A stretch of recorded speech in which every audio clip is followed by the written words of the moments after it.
Wis jumeneng Mbak Elisa karo Mbak Ika. Sugeng dalu Mbak Elisa. Sugeng dalu Mak Jangim. Mbak Limbo sugeng dalu. Heeh, kok iso telat mau kepiye? Waduh lah niku Allah, kula niku to ceritane kan itu wis ana jejibahan apa nek ana tanggungan dulu. Wis job dulu. Iya, pagi sama sore. Lah tapi kan ini apa saking pengennya ikut wayangan Dek Gading ya. Nah itu jam 5 sore tadi aku udah mundur jam 4 gitu. Jam 4 aku udah turun.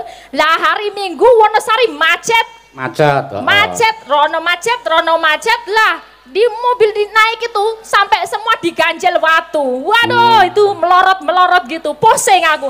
Aduh ya wes aku wes nganggo koyo ngene iki nganti tak buka meneh wis lah aku ora sido mangkat iki aku wis arep nangis gitu. Terus aku telepon Mbak Ika apa aku ditinggal wae. Aja tak anteni yo wes aku langsung mangkat. Ya gitu loh. Ya mergo saking kangene karo sedulur-sedulur sing lenggah ana Sembong Gandon kene. Ya. Heeh. Apa Sembong? Sembong Gandon Kaloran Temanggung. Gandong Kaloran Temanggung. Matur sembah nuwun nggih Bapak Ibu sedaya kalian seluruh biksu terus semuanya yang panitia peresmian Purna Pugar Wihara Dharmaguna Avalo Kiteswara. Sampun nimbali kula menika yang jelas. Ya, tiang telo. Piye leh ngomong ki piye? Tiang telo. Telo cerdas. Jelas sih ayu. Oh, ngerti ku telo ki tunggale telo barang kuwi. Dodo. Ya Bu ya. Telo iki sing ngomong sapa kuwi? Telo cerdas. Sing ngajari wong kene. Oh, iya bener. Cerita telo, aku Elisa telo ya. Kan katelah Elisa cerdas banget. Lah aku ki telo banget. Aku telo banget karo jelas mergane aku ayu. Nek dandan wis 2 jam Lah yo ket esuk iki wis tetep cantik to saiki. Lah aku jelas ngono lho. Jelas ya. Elisa jelas nggih. Anu Mbak Ika mau ya melu telat. Nggih. Lah iya nungguin aku enggak ada naiknya enggak ada temene. Oh ngono ya ora dadi ngopo. Sing penting wong nyatane aku tekan kene mau ya lagi jejer ora dadi ngopo. Sing penting ben kancane ya iso genep songo sindene ya. Iya dong. Mbak Ika, Mbak Lisa. Nggih. Panjenengan tak aturi ngaturake selamat kagem peresmian Purna Pugar menika. Nggih ngaturaken selamat untuk peresmian Purna Pugar Wihara Dharmaguna Avalo Kiteswara ya. Kiteswara nggih. Mugi-mugi sedaya masyarakat wonten mriki semuanya diberi kebahagiaan. Semoga semua makhluk berbahagia, semua diberikan kerukunan dan kedamaian. Dengan perbedaan semuanya bisa damai dan gotong royong, iso sayuk rukun ngene iki seneng banget ya Mbak Ika. Seneng banget. Wah, iso nonton wayang meneh. Wah, bahagia. Bahagia kok bahagia. Ya wis basa Jawa kok. Jawa. Ya, Mbak Elisa, Mbak Ika. Rehne niki pamundutan akeh dasare sindene ya akeh, sithik edang waton rata kabeh mengko dicaosi mboko siji. Ya. Iki saka panjenengane Pak Dikari Gina Baladewa saka Jakarta Selatan ngersake tembang kangen karo Wohe Ngaren ning mengko Wohe Ngaren diaturake ning gara-gara. Ya. Iki tembang kangen supaya diaturake Mbak Elisa karo Mbak Ika ning didawani sing rata. Bawane arep apa Kang Sen dhisik? Ya arep Asmara Dono Semarangan ya kena. Asmara Semarangan Semarangan ki. Apa pelan-pelan aja lho pakai terus kami sosol. Asmara Dono Semarangan sing aja turu sore kaki ngono kae ya kena. Wis sak karepmu pokoke. Jangan tidur sore-sore. Ayo aja lah. Iya. Siapa sih? Ping Sutra. Siapa sih? Manut. Ya sing tuwon dulu aja. Oh iya. Ya sing nom sik wedeng. Oh sing nom dulu. Ya aku rumangsa nom aku dulu. Sing telo sik ya, Bu. Sing telo sike. Aku kan ora telo. Kamu enggak telo. Tapi kamu celes lho. Celes ki jane apa to? Aja turu sore kaki ya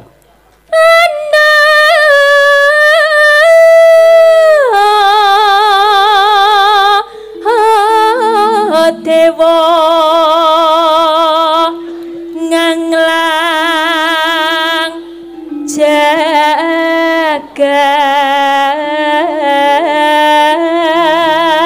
jagat. Ayo sedina mlaku ping 3 ning nyatane suarane yo isih panggah ngono kok Mbak Elisa. Iya ping 4 aku mau bengi ning Temanggung yo an. Oh to.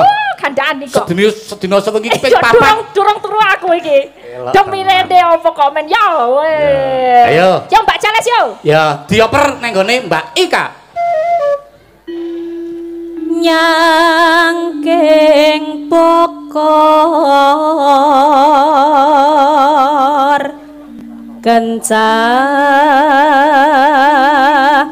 kencanane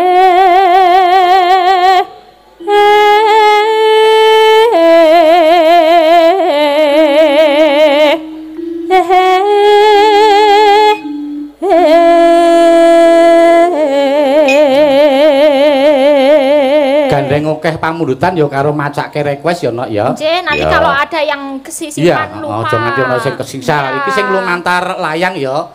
Pak Dalang, Bapak Direktur mau menyumbang lagu, monggo badhe minggah panggung napa badhe diwakilkan ya. Pak Direktur, Iya, Pak jas. Direktur. Terus ana meneh nyuwun gending kembang kemangi saking Bapak Said SH Kementerian Agama Jakarta ya. Mengko ben dikancane karo Mbak Tatin dasare iki mau panjenengane Pak Lurah ya kepareng ngarep munggah panggung nyumbang lagu mengko ben dikancani Mbak Tatin. Saiki mbacutke dhisik nak ya. Isi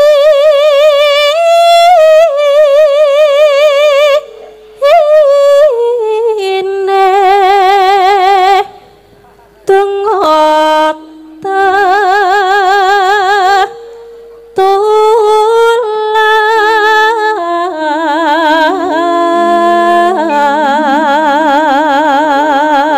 Iki yo layange ora kendel iki Nok.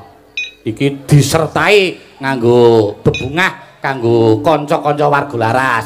Ning gandeng wis peraturan pokoke bengi iki oleh saweran pira wae didum kanca-kanca warga laras sing terlibat bengi iki. Ya Mbak Anting didadekke siji mengko ya. Ora sing nggawa aku ndakne tak nggo nyurek sesuk. Ya anaknya dadekke siji mengko ben diwaca. Coba dietong mau bener ora? Iki loro kuwi aku ora ngapusi pokoke 150 150. Oh, jeje. Siap. Niki wong nggih kathah sik ten kula mumpung aku naik ya sekalian ya. Diwacake sisan Ya. aku genti tak macake nggon aku akeh tenan iki. Ya, tadi Nanti yang mumet aku.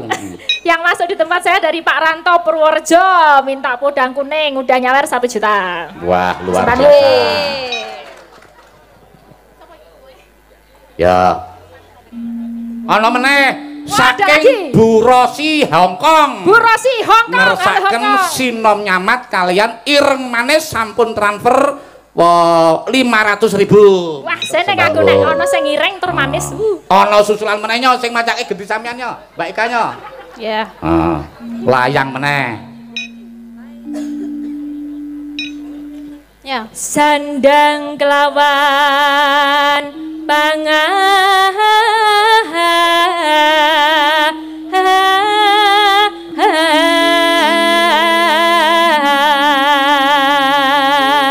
Ki sepita tak cepetke ben satset. Ya. Kayak banget ya iso. Ya iku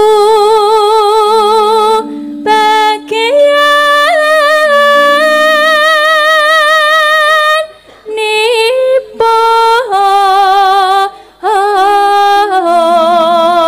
nipon wong melek sabarna rimo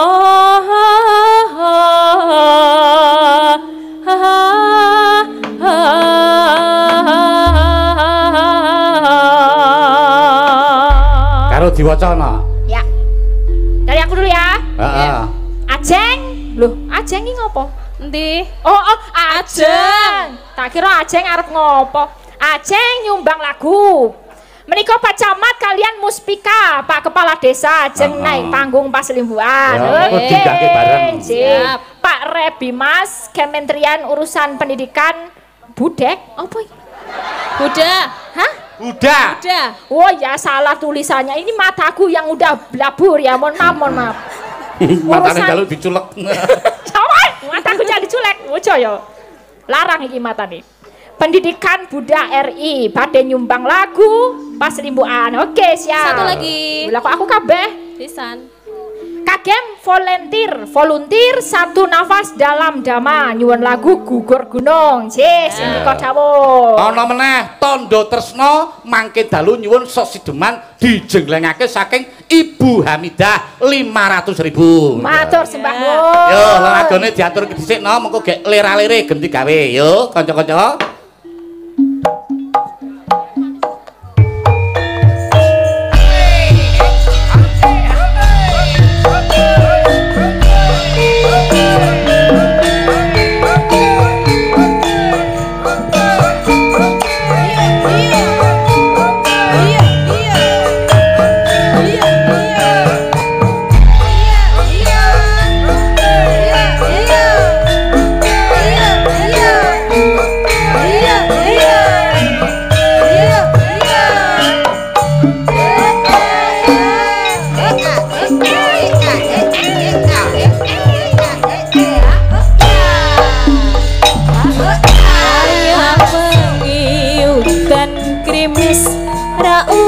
Suwes banyu kang tumetes dadi saksi nganggo nangis wong sing tak tresnani tega ninggalake aku suwung jroning uripku yen ora ana sliramu.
Dan krimis ra wis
wis ra ngerti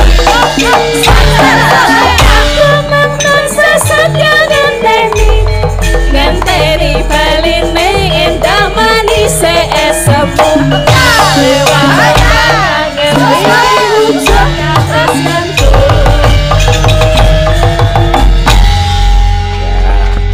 Jos.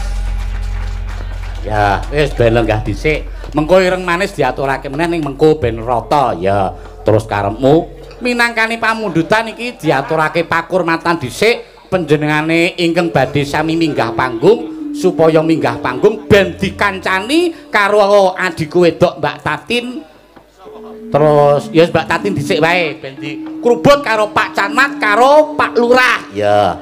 Monggo ingkang winanting pakurmatan Pak Camat kalian Pak Lurah ngendikanipun badhe minggah panggung badhe nyumbang lagu kalian ingkang saking Kementerian Agama wau cobi sekalian ben dikancani kalian Mbak Tatin ya monggo katuran minggah ayo kanca-kanca dondong plak-plak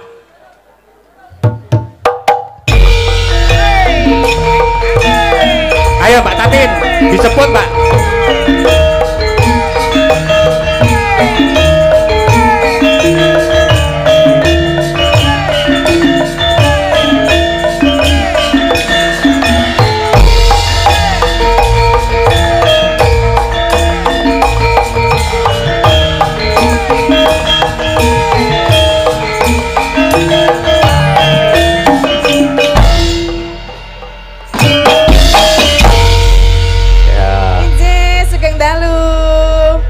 Dalu Mbak Tati. Inggih menika maskere dipun bikak mboten, Pak? Dipun bikak mawon mboten napa-napa, Pak.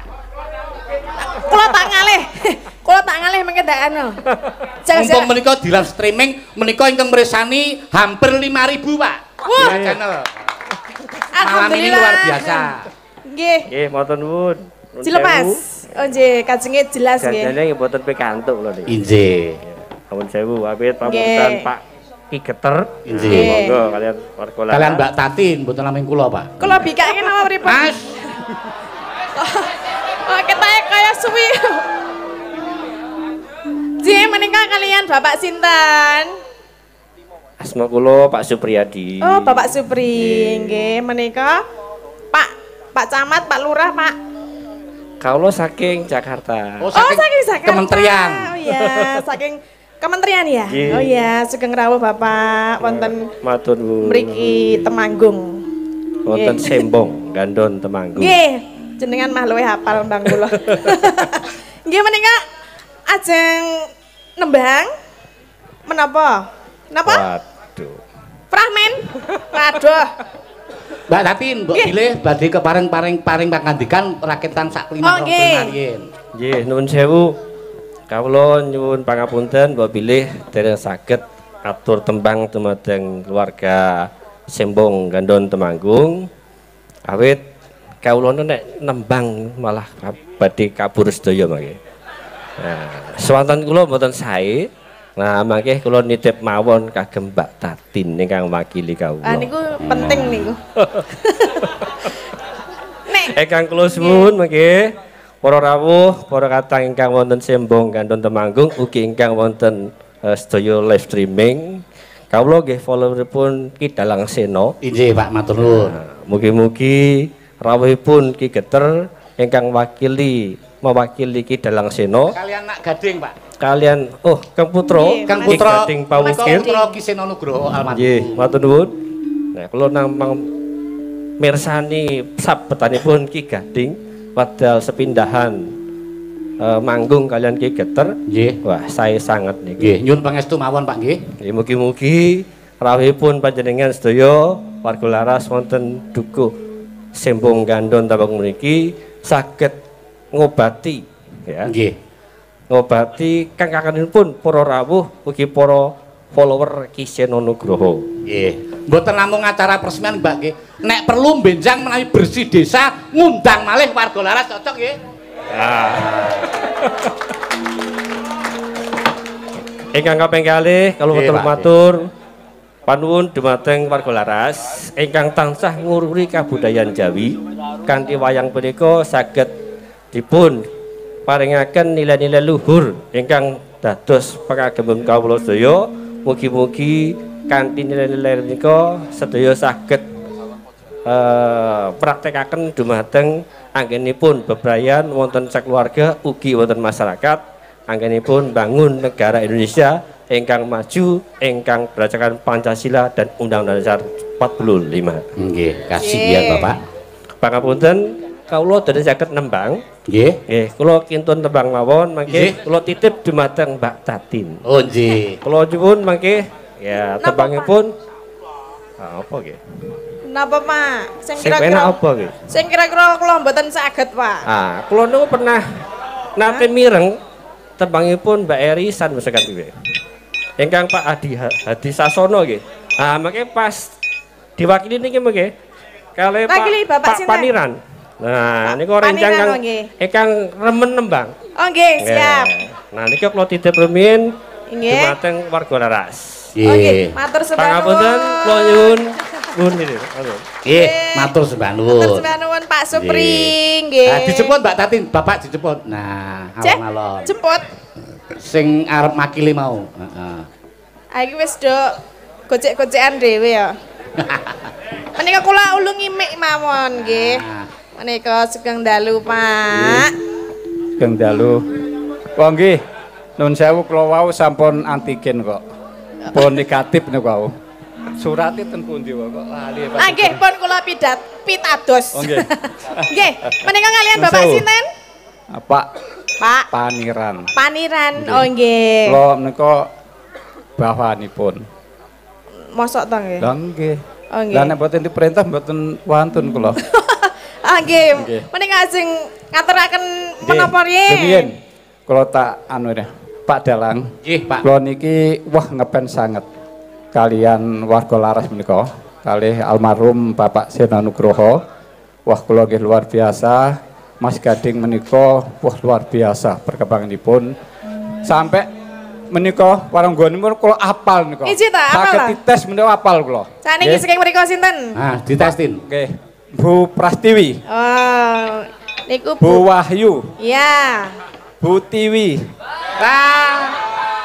Niki Bu sanes Bu Tiwi. Mama. Neti. Iya. Menika Bu Ayu menika garwane Pak Kiswan menika. Wah, apal sampai Luar biasa. Nggih. Menika Kembelo sing lanang. nika Bu, wah nek kula nek nonton nggih Bu Tatin terus nika ten YouTube nika. Nggih, matur sembah nuwun Pak. Nona wong dereng nikah nggih. Nggih. Nona Elisa. Nggih. Nika Bu Eka. Bu Orisa nek nika kula sering nonton ten YouTube tapi namine kesupen kula. Niku mboten kanggo. Mboten kesupen kula. Niku Mbak Anting. Mbak Anting. Nggih menika ingkang lidah dangdut menika nggih menika. Nggih, lidah Mbak dangdut. Anting menika nggih. Nggih, menika. Nggih, menika nggih kula ngucapaken menika peresmian Purna Pugar Wihara Dharma Guna Awalokiteswara menika wau siang sampun diresmiaken Bapak Bupati Temanggung kalih Pak Direktur Urusan dan Pendidikan Agama Buddha, semoga dimanfaatkan ya untuk melaksanakan puja bakti membentuk karakter yang baik. Jangan sampai membawa budaya wayang itu mau dimusnahkan. Jangan sampai agama ya agama. Budaya ada mendukung agama itu. Nggih, khususnya yang umat Buddha. Ya mudah-mudahan umat lain pun sama. Nggih nika. Menika kula nyumbang lagune lagu zaman jadul. Betul apa napa, Pak? Mudah-mudahan nek mboten kesupen mangke nek kesupen dibantu nggih. Wong biasa kula mboten pernah latihan ning nggo sambil jalan. Bapak Camat nggih, Bapak Lurah, Bapak Nun sewu nggih. Nggih, sugeng rawuh, Bapak. Nggih, sugeng rawuh. Nggih. Menika aja digondeli. Aja digondeli. Nggih. Oh nggih. Nggih, Pak nggih. Nggih. Menika kula kelingan, Pak. Aja digondeli wong kula menika nun sewu riyen kejawi nderekke almarhum Pak Seno ning kula nggih riyen 10 tahun nderekke almarhum Pak Manto campur saning Gunung Kidul. Nggih. Dadine sih kelingan, Pak. Padalang menika kula nggih Bu Anes nggih pun anu ngertos ten YouTube. Inggih menika kleresan Bu Agnes garwanipun almarhum luar biasa menika mengawal putranipun Semoga sukses Ibu putaranipun. Nggih. Kula nggih dipun kawal ibu kula, Pak. Oh nggih. Menika sing abang niku ibu kula niku. Wah, nggih. Nggih menika Bu Geter. Bu Geter nika. Nggih, kula menika. Lha saestu. Nggih. Wah, nggih, oh, Bu. Aja digundali, Pak nggih. Nggih. Kelingan to, Tim. Ya aku nganggo iki. Oh ya, siap. Yuk kanca-kanca, siap nggih. Kula intro nirin, Pak nggih. Nggih, nyuwun sewu Pak Tutur.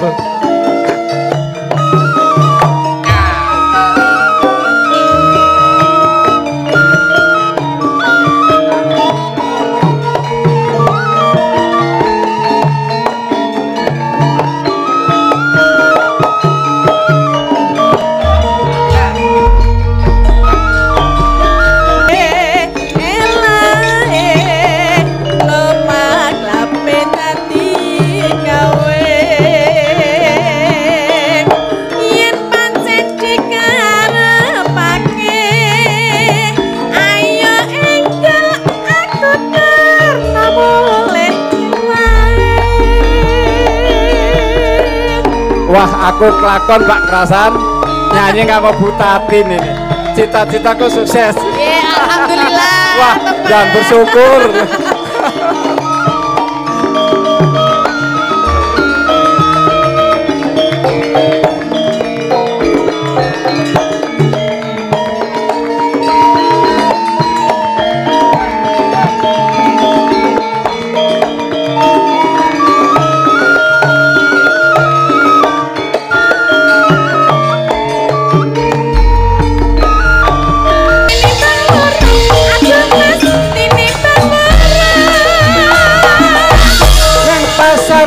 Tuju cimpir kesamar yen ora tak pikir aduh dik ojo kuwatir Manuk jaga kok ngaku menang sing sekasa aduh mas sakit hatiku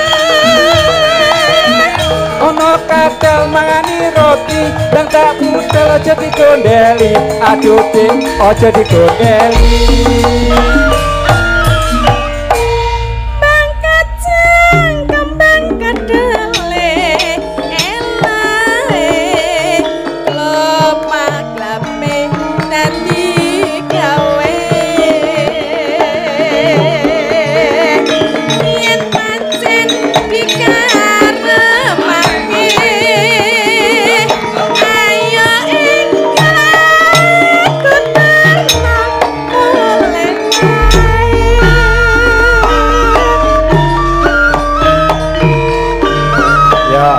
ayo balik nang Jakarta. Mangga. Nggih, matur nuwun. Sampun, Bapak. Salah nggih. Nggih, matur nuwun. Semanten Jan. Oh, sebrika. Oh, nggih. Lagi mriko nggih sami mawon. Oh, nggih. Kula mawon. Oh, nggih, matur nuwun. Kalih terus. Iku terus. Kapan? 5 dasar pun telas oh mangke oh nggih matur sembah nuwun nggih Pak nanti tak kasihan nggih Pak nggih matur sembah nuwun ning sampun 500.000 nggih ya nggih sampun nggih sinten malih ingkang badhe minggah manggung mangga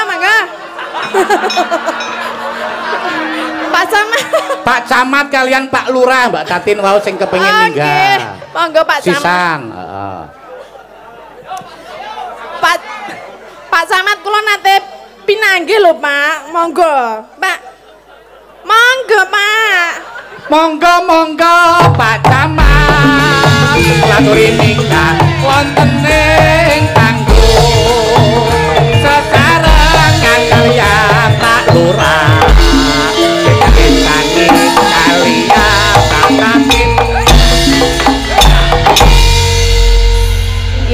Matur nuwun. Sugeng dalu Pak Camat. Sugeng dalu. Tesih kemutan kula mboten. Mboten. Wah. Wingi arep gandrung rasido dadi saiki lali. Nyuwun sewu. Jane kala wau kula kalian Pak Camat munggah niku iringane wirang rong jane. Weh. Mangke nek wirang pripun no? Data wirang rong. Buatan nggih Mbak Titin nggih. Nggih, monggo Pak. Monggo. Pinaringan apa jenenge? Kula ndare Pak Camat mau napa nggih. Niku wau ya ana sing direquest lumantar layang mau Mbak Tati mbok menawa saka Pak Lurah atau Pak Lurah badhe nyumbang lagu. Pak Camat ngendikan riyen, Pak. Jenengan kok meng mandel mawon ta? Kula niku banget aja nyumbang lagu nopo. Oh, kok jenengan telat? Kula telat. Lagi yang menapa? Pin kowe iki nang kene iki tamu kok malah nyengeni sing kagungan dalem. Lah ya, iki mau kan do telat ya ditekoki kenapa? Lah niki Pak Camat telat ya tak tekoki ngopo ngono lho. Ya. Kayak napa, Pak? Banget banget. Ajeng minggah, ajeng matur, ajeng nyanyi panyuwunipun wonten Pak Direktur. Njuk kula teng ngriki nek dipun suwuni nyanyi napa? Nggih, jenengan ajeng nyanyi napa nyawer? Mak tenan to Raan. Lah iki to, Pak. Niki. Nek mboten saged nyanyi nyawer nggih angsal kok. Niki wae Pak Direktur nggih mboten nek nyanyi kalih Pak Camat mesti nyanyine Indonesia Raya. Wah, iya saya lupa Ya kan? Iya. Sudah nyanyi Indonesia Raya belum? Belum. Sudah belum? Saya belum, Hah? Sudah toh tadi? Oh, tadi sudah, tapi saya belum. Tadi pagi sama Pak Bupati. Oh. Loh. Tapi Pak masyarakat ini belum nyanyi Indonesia Raya. Iya. Ya kan? Iya. Harus nyanyi. Iya. Ya toh? Yeah. Siap betul?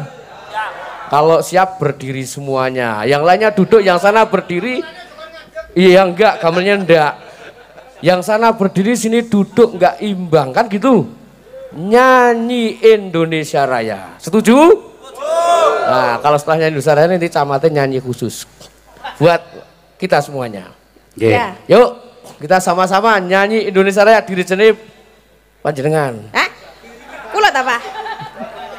Kula ikut lagunya aja ya.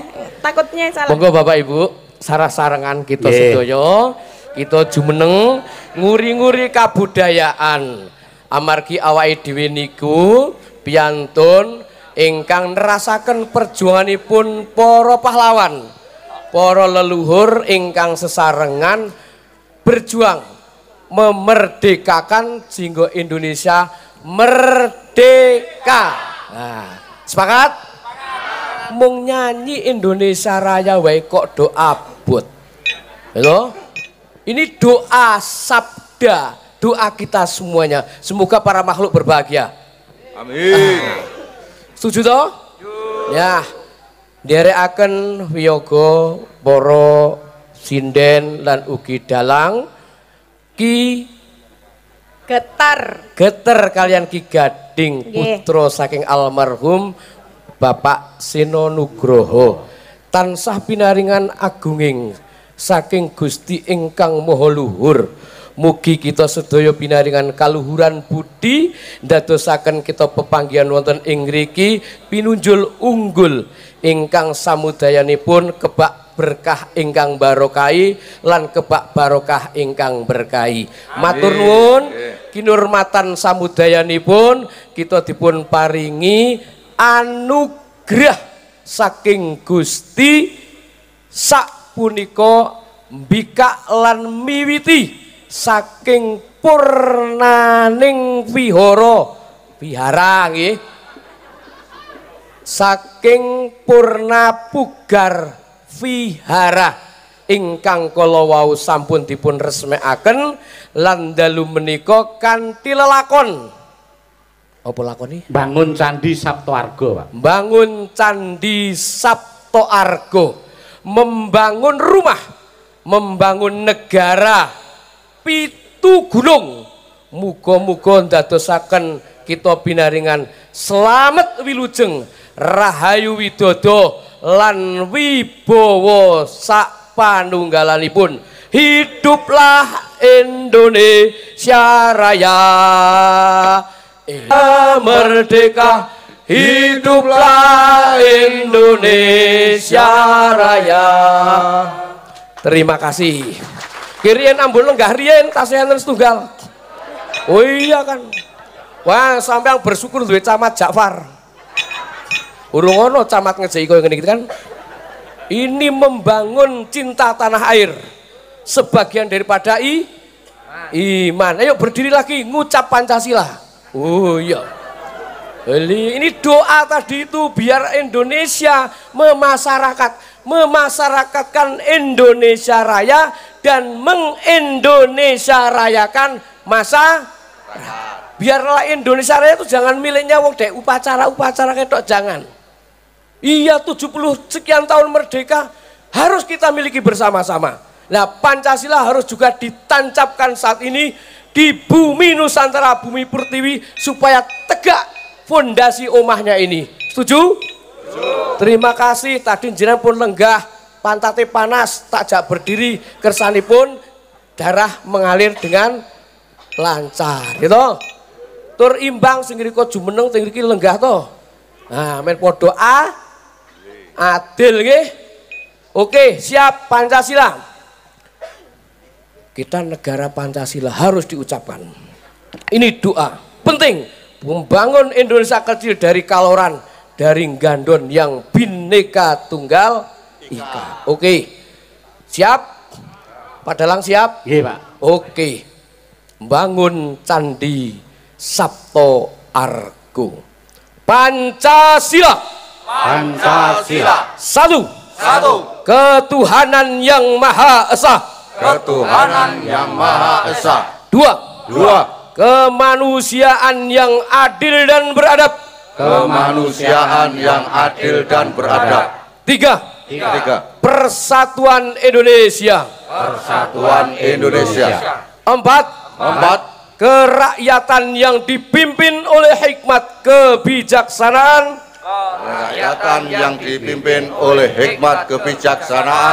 Dalam permusyawaratan perwakilan.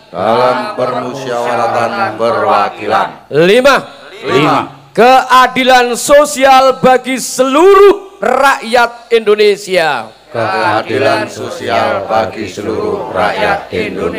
Terima kasih matur nuwun, alhamdulillah. Monggo lenggah sakmenika sing lenggah. Matur nuwun Pak Direktur, mohon izin hal demikian yang perlu kita tanamkan dan tancapkan. Mohon maaf nggih Bapak-bapak, Ibu-ibu nggih. Kita semuanya harus cancut tali wondo menyongsong 1 abad Indonesia merdeka. 20 sampai 25 tahun yang akan datang, 2045 Indonesia yakin akan mencapai tujuannya, adil dalam kemakmuran, makmur dalam keadilan berdasarkan Pancasila dan Undang-Undang Dasar 1945. Mari Pak Kades Gandon, Gambang Suling. Di Granjang deh. Ya, siap.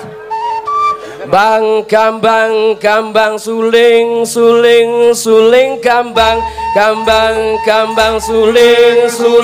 Suling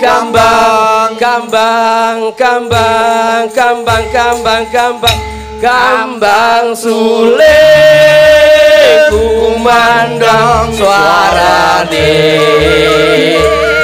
dula-dulit kepenang unine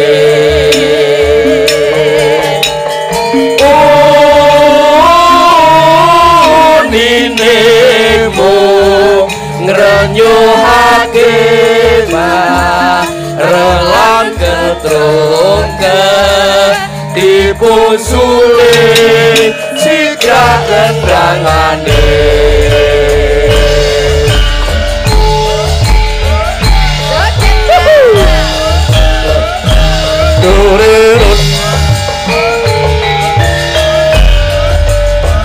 Gambang Suling kumandang suarane dula-dulit kepenang unine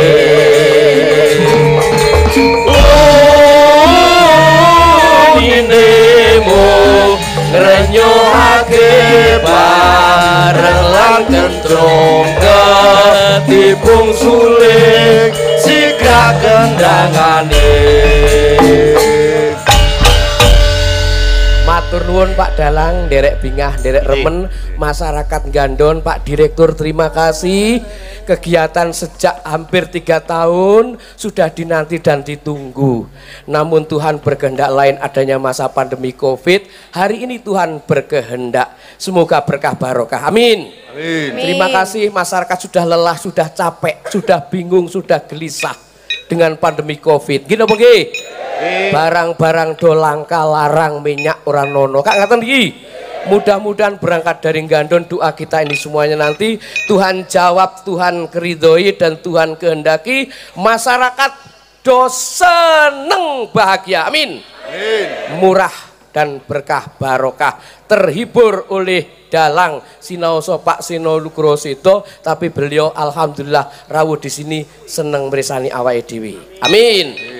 Dan insya Allah para leluhur kita juga melihat, menikmati kita semuanya. Dan ini adalah satu anugerah, Mbak. Ije. Ah, jenengan kok mboten kalau wau kok iki. Lah aku lah jenengan arep nyelane ewuh ya. Ini bagian dari nilai-nilai luhur yang harus dilestarikan, nggih. Jangan sampai ini punah karena ini adalah juga merupakan peninggalan dari para leluhur nenek moyang kita. Wayang tidak hanya jadi tontonan, insya Allah tuntunan. Amin. Amin. Luar biasa. Sani kita pinten Bu? 17 ongkone loro karo 7. Muga-muga pitulungan kabeh. Entuk pitutur luhur. Amin. Entuk pinuntun ingkang sae. Amin. Lan dadosaken pitaya kita sedaya. Amin. Amin. Lan bangun candi Sabto Argo. Insyaallah murakabi dateng kanugrahan samudayanipun. Amin. Kula mboten ajeng dangu Mbak, matur nuwun sanget, namun nyumbang gambang suling kemawon. Monggo pun terasaken Pak Kades. Nyuwun pangapunten Pak Camat kalih Pak Kapolsek Pandan Ramil telat nggih. Kita berbagi sangga sebelah gek do ngaji. Saniki niki nggih ngaji. Ngaji ki ngajar jiwa kan? Ah, wau tak jak nyanyi Indonesia Raya, bangunlah jiwanya, bangunlah badannya. Jiwanya juga sama-sama diajar kan gitu, dididik, ya toh. Nah, oleh karena itu mohon maaf, tapi kerukunan yang selama ini terjalin, kebersamaan, keterpaduan, saya ucapkan jempol. Terima kasih, tepuk tangan buat masyarakat Gandon. Nggih. Dan Kaloran semuanya. Kaloran kaloko kaluhuran dung dung dung dung dung dung dung. Jenengan buatan Kang Sen kok. Telat iki. Kang Sen riye? Ah lek Kang Sen ya padha karo ora sigap tanggap ing Sasmitra, sigo ing Jawaban. Ngoten nggih Pak Dalang? Nggih, Pak nggih. Kula menika nggih gumun sanget lho, Pak. Wiwit saking Pak Camat, Pak Lurah kalian masyarakatipun kok sangat membudaya ngoten lho. Amin. Ya padha preso karo gending iso ngrasake gending. Karena kebudayaan kan nilai-nilai yang tumbuh dari masyarakat, berkembang dan ini harus ditingkatkan dan ke depan harus dilestarikan meskipun zamannya ilmu pengetahuan dan teknologi tapi tetap harus diuri-uri. Sepakat? Semangat. Sepakat? Nggih. Setuju? Setuju. Wis, nggo Nyun camate sewu Pak Camat. Nyun sewu. Wau sampun sareng-sareng maos Pancasila nggih. Oh ngoten. Ning sila kelima saestu mboten mlampah nek kados ngeten iki. Oh ngeten lah pramila. Keadilan sosiale mboten mlampah. Mila pramila supados adil, aku lo tak nyanyi ya. Ngoten. Matur nuwun sanget mangke ndak kebablasen, nyuwun pangapunten. Kula matur nuwun sanget kala pun paringi wekdal nggih. Dalane niki mulya panjenengan. Cekap, matur nuwun, salam kebajikan, salam keindahan, salam budaya. Amin. Amin. Matur sembah nuwun, Pak. Matur nuwun. Nggih. Mboten iso nyawar saestu niki, Pak.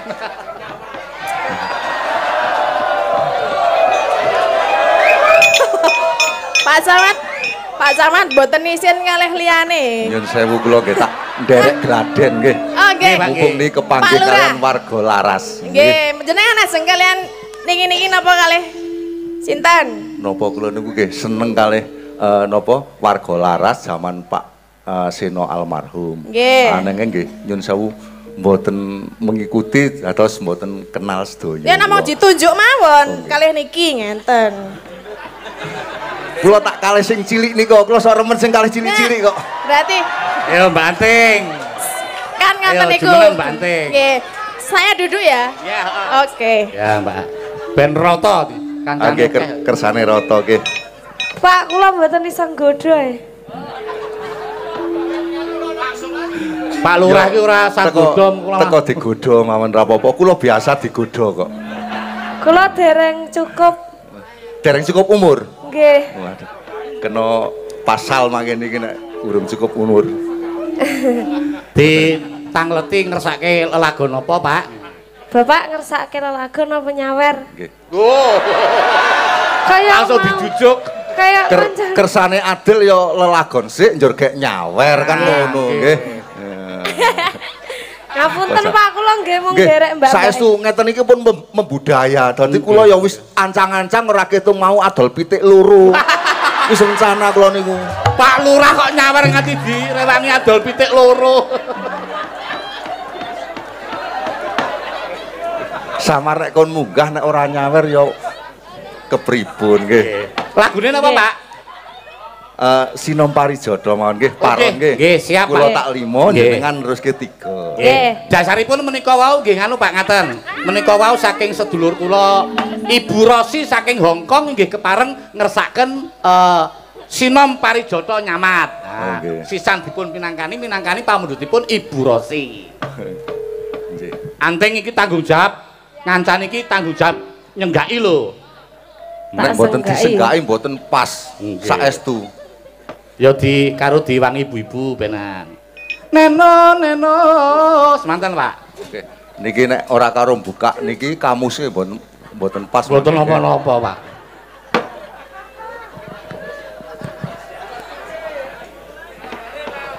Kayak malah kleru kwitansi niku mangke, Pak. Ya, Neno nulodolaku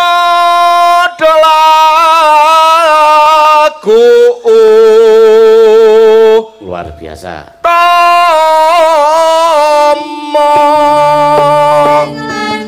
Seniman sing maklum seniwati kaya dirupa tumrape wong tanah Jawi